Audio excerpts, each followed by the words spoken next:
네, 이렇게 유럽 상황이 악화되면서 트럼프 미국 대통령은 유럽에서 미국으로의 여행을 30일 동안 금지시켰습니다.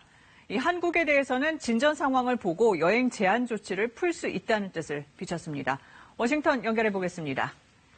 김은규 특파원, 30일이라고 기한을 정하긴 했지만 거의 봉쇄네요. 예상보다 대응 수준이 높은데요. 그렇습니다. 코로나19 환자가 급증한 이탈리아의 한정에서 뭔가 조치가 있지 않을까 그렇게 예상했는데 결과는 유럽 26개 나라에 대한 입국 금지였습니다. 트럼프 대통령 말입니다.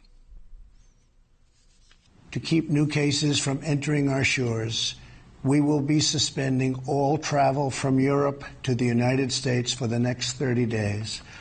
The new rules will go into effect Friday at midnight. 네, 그럼 왜 이렇게 강력한 조치를 한 걸까요? 트럼프 대통령 그동안 중국 등의 강력한 조치를 해서 미국은 괜찮았다고 자랑 삼아서 말해왔습니다. 그런데 지금 미국 상황이 괜찮기는커녕 불안감이 더 증폭되고 있습니다. 사망자만 38명입니다. 전염병 확산 대책을 책임진 파두치 박사는 상황은 더 악화될 것이고 다음 달이 분수령이 될 것이라고 암울하게 예상했습니다. 트럼프 대통령 입장에서 불가피한 조치로 보입니다. 네, 암울하단 말도 나오고 미국 상황이 악화되고 있다고 했는데 어느 정도입니까?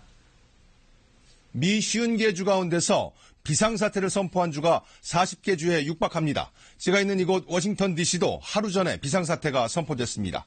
TV로 생중계되던 미 프로농구 NBA 경기가 선수 한 명이 코로나19에 양성 반응 나왔다는 소식에 시작 전 부랴부랴 취소됐습니다. 이후 NBA 모든 경기가 잠정 중단됐습니다. 작은 해프닝으로 볼 수 있지만 일상생활 속 눈앞에서 벌어진 모습에 미국인들 당황한 기색 역력합니다.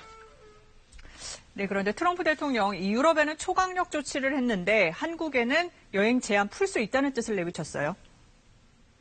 중국과 함께 한국을 거론했습니다. 두 나라의 코로나 바이러스 기세가 꺾여간다고 판단한 것 같습니다.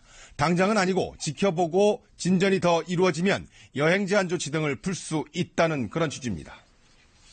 네, 하나 더 물어보죠. 미 의회에서 한국의 방역과 관련된 얘기가 여러 차례 나왔다는데 어떤 내용입니까? 트럼프 대통령이 연설한 그날도 의회에서 그런 얘기 나왔습니다. 한국은 20만 건 넘게 바이러스 검사하고 있는데 미국 정부는 몇 건 검사했는지조차 모른다고 의원들이 미 행정부를 질타하는 이야기입니다. 미국의 의료 시스템이 1등이라고 자부해 왔는데 정작 전염병이 자국 내에 퍼지자 갈팡질팡 한다는 겁니다. 그 비교 대상이 한국입니다. 정부 답변이 저도 궁금했는데 문제는 미 당국자들이 왜 그런지 속 시원한 답을 내놓지 못했다는 겁니다. 워싱턴에서 전해드렸습니다.